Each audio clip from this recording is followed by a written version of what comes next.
बिस्मिल्लाहिर्रहमानिर्रहीम। हम मुख्तलिफ़ इशू पर बात करते हैं और उसको हम अपने अवामी मसाइल न्यूज़पेपर का हिस्सा भी बनाते हैं। सोशल मीडिया पे मुख्तलिफ़ ऐसे इशू को हम आवाम के सामने इसलिए रख रहे हैं कि पाकिस्तान भर में जो गरीब लोगों को बड़ा बेदर्दी से लूटा जा रहा है, नौसरबाज एजेंट लोगों को ख्वाने ख्वाब दिखाकर, ख्वाने सपने दिखाकर कि आपको बाहर ममालिक में लेकर जाएंगे और मुख्तलिफ़ जगहों पे इनके आफिस भी ही हैं। कराची में भी इस तरह की बहुत सारे जो मुतासरीन मौजूद हैं, जो इन नौसरबाजों के जो ट्रेवल एजेंट हैं इनके और आगे जो एजेंट छोड़े हुए हैं, जो लोगों को ये ख्वाब दिखाते हैं, सपने दिखाते हैं कि आप इतने पैसे जमा करें, इतने पैसे जमा करें, 2 लाख दें, 5 लाख दें, 10 लाख दें, मुख्तलिफ जो अमाउंट ये लोगों से बटोरते हैं और फिर रफू चक्कर हो जाते हैं। और जब गरीब लोग जो इनसे अपने पैसों का तकाजा करते हैं तो ये उनको धमकाते हैं मुख्तलिफ जो इदारों के नाम पे, और अपने असर और रसूख का इस्तेमाल करके ये बच जाते हैं। और चूँकि ये केस FIA का बनता है, मैं वफाकी हुकूमत से भी बहसीत साफ़ी अपील करूँगा और तमाम जितनी भी सूबाई हुकूमतें हैं उनसे, तमाम जो वज़ीर आला हैं चारों सूबों के, और उसके साथ साथ आज़ाद कश्मीर गिलगित बल्तिस्तान के भी जो अरबाब इख्तियार हैं, वहाँ के भी जो लोग हैं, वहाँ की इंतज़ामिया है, कि ये जो नौसरबाजी का जिन पाकिस्तान में बेकाबू और लोगों को बाहर भेजने का झांसा देकर जो सपने ख्वाब दिखाए जा रहे हैं, इसकी तहकीकात के लिए जो, चूँकि ये FIA का केस बनता है, मेरी एक अपील है कि ये पुलिस को दिया जाए। थाने इंसाफ की बुनियादी सीढ़ी हैं, इससे ये केस अगर पुलिस को दिया जाएगा, ये टोटल फ्रॉड और नौसरबाजी का केस है,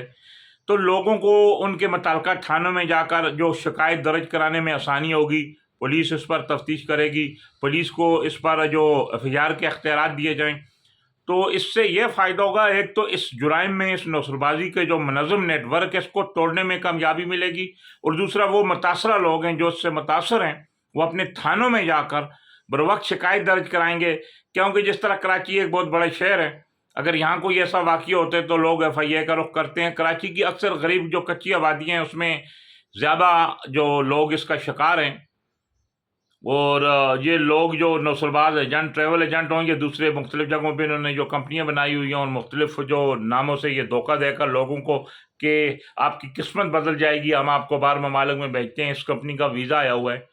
तो वो टोटल फ्रॉड होता है। जब लोग लुट जाते हैं तो बाज़ लोग FIA जाने की हिम्मत नहीं रखते, कि शहर में भी बहुत दूर जगह FIA के दफातर हैं, नज़दीक आबादियों में नहीं है। अगर ये अख्तियारात पुलिस स्टेशन, हर पुलिस स्टेशन को दिया जाए कि जो लोग, जो नौसरबाज जो एजेंट हैं, इस एजेंट माफिया के ख़िलाफ़ जो लोगों को बाहर भेजने का झांसा देकर उनसे जो रकम लूटते हैं, ये अगर मकामी सतह पर थानों को अख्तियारात दिए जाएं तो एक बहुत बड़ा रिलीफ आवाम को मिल सकता है। आवाम को इससे बड़ा रिलीफ ये होगा कि आवाम मकामी थाने में जाएगी, एक एप्लीकेशन देगी, पुलिस उस पर तहकीकात करेगी और इस गिरोह के ख़िलाफ़ कार्रवाई होगी, एक्शन होगा। क्योंकि जब लोग FIA का रुख करते हैं तो बहुत सारे लोग वहाँ जाते ही नहीं हैं, उनकी बहुत सारी मजबूरियाँ होती हैं, क्योंकि वो एक तो लुट जाते हैं, दूसरा उनके पास इतने मज़ीद दूर दराज सफ़र करने के पैसे नहीं होते। अगर ये अख्तियारात जो ट्रेवल एजेंट के ख़िलाफ़ कार्रवाई के अख्तियारात, मैं वफाकी हुकूमत से, तमाम सूबाई हुकूमतों से भी ये अपील करूँगा, कानून में ऐसी तरमीम करके अगर पुलिस को दिए जाएँ तो मैं समझता हूँ कि इस नौसरबाज जो ट्रेवल एजेंट हैं और दूसरे ग्रोह हैं जो लोगों को बाहर भेजने का झांसा देकर लोगों से रकम हथिया लेते हैं, उसका खात्मा भी होगा और लोगों को उनकी दहलीज पर, उनके मकामी थानों में इंसाफ भी ज़रूर मिलेगा। जब ये अख्तियारात एजेंट को, जो पुलिस को मिलेंगे, तो मैं समझता हूँ कि पुलिस बेहतर तरीके से काम करते हुए इस गिरोह के ख़िलाफ़ भरपूर कार्रवाई कर सकती है, और वो जो मज़लूम लोग हैं वो आसानी अपने अपने इलाकों में जब दरख्वास्तें जमा करेंगे और उसके ख़िलाफ़ जब कार्रवाई होगी, तो मैं समझता हूँ कि ये इस गिरोह की पाकिस्तान भर में कमर टूट जाएगी। अली ज़मान अवान, चीफ रिपोर्टर, अवामी मसाइल न्यूज़पेपर, कराची।